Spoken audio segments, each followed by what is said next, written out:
Hello and good afternoon everyone. My name's Kevin Andrew Lovelock and I'm from the city of Southampton, the United Kingdom. I was born on the 23rd of November 1965 and today we're going to be talking about my childhood. I was very lucky and very fortunate that I grew up in the city of Southampton, which is in Hampshire, the United Kingdom. I have two sisters, Melinda and Kerry, and I'm the oldest. My childhood was just like any normal British teenager growing up. My father worked in Southampton docks as a stevedore and my mother stayed at home and looked after us, the children. Later on, my mother went back to work full time. All my life I've been wanting to be a teacher, but never made it academically. As I grew up, I attended normal schools. Ludlow Primary School, Woolston Secondary School, and then went to college for 2 years where I attended Itchen College and did my GCSEs and then NVQs. Most of my working life was working in hotel and catering, from working in hotels to cruise ships, and then I spent 12 years working for EasyJet, which is the low-cost airline at London Stansted, as cabin crew.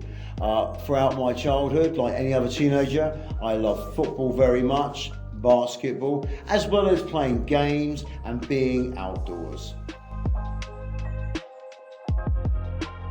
Right, funny stories, what can I say? I think the most funniest story for me was when I first passed my driving test when I was 22 years of age, and having a year's driving experience, I decided to go on holiday to France with some friends, and it was my car. And I always remember that in France, as you know, they drive on the opposite side of the road, and as soon as we arrived in Dieppe, I automatically started driving on the English side. I thought, oh my God, what are you going to do, Kevin? And I always remember everyone beeping their horns and saying, no, drive on the right-hand side, not the left-hand side. And I always remember almost crashed my car. So the morals is, whenever you drive overseas, make sure you're driving on the correct side of that country. People often say to me, Kevin, tell me about your personal achievements. And for me, all my life, I've always been working full time, and I've always been very proud of that. Even when in my country we had recessions and tough times, I always stayed in full-time work. And there were times when I had to do what you call low-paid jobs, because a job's a job and money was money. So I've always been quite proud of the fact that I've never been unemployed, and I've always kept on working full time. I think my greatest achievements for me was working for EasyJet for 12 years as cabin crew at London Stansted Airport. And I remember what an amazing job it was, you know, flying short haul all around Europe, working with different nationalities. And it was a big achievement for me. When I left EasyJet Airlines, I went to work in health and social care for 2 years, working with troubled children. And I think for me, from an achievement point of view, was that every child matters and every child makes a contribution. And I remember working in residential care up in Shropshire in Telford for a company called New Reflections, which looked after children. And I always remember that these were very problem children. And I think someone said to me once, Kevin, you're very good at this type of thing, working with children. Why don't you become a school teacher? And all my life I wanted to be a school teacher, but back in the United Kingdom I'd never been to university. I'd been to college and done my children and young people's diploma, but never had attended university. So for me, when I got the opportunity to go to China as a native speaker with no formal qualifications, I spent 2 years in China as an English language teacher, teaching young children and early years. And for me, learning new techniques, new approaches, skills, it gave me the confidence that I needed to be a great teacher. And for me, when I got back to England, I went to the Trinity College of London to get my teaching diploma. This course was designed for postgraduates and for people that had been at university. And the only reason they allowed me to go on this course was that I had 2 years teaching experience and I knew lots of teaching terminology. And I've got to tell you, the teaching part of it, the practical side was amazing.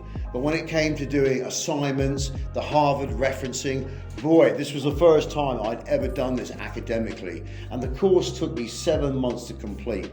And for me, this was like my degree in university. So I'm very proud that I was able to achieve this. And for me, it was a major achievement. So for me, that's probably my greatest achievement, was obtaining my teaching qualification. And this qualification opened up many doors for me in my teaching journey. As you can see, we're here today at the Glazgo Learning Centre, and the reason why I chose Glasgow was it was a new development. I saw the potential, and it's great to be at a new language centre when it's just beginning and coming together. For me, in my previous job, I worked in a school where it was too regimental, too many rules and regulations. You know, it was like a state school. So when I came to Glasgow School, it was like a breath of fresh air.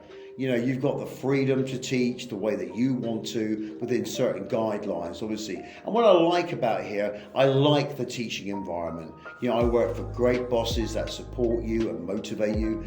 And I really like the classrooms. They're small, they're comfortable, and it's nice to be here in the beginning. As a highly experienced teacher, I could have taken other jobs, but I decided to join the Glasgow Learning Language Centre team because I believed in Ojan and I believed in Chris, and you know, having that trust and freedom to teach the way I want to, but also to promote the English language and to teach the way that I want to. Fun, educational, clear lessons with clear learning aims. And I really believe that going forward, this is a great place to work, and it's nice to be appreciated and valued, but it's also about the children.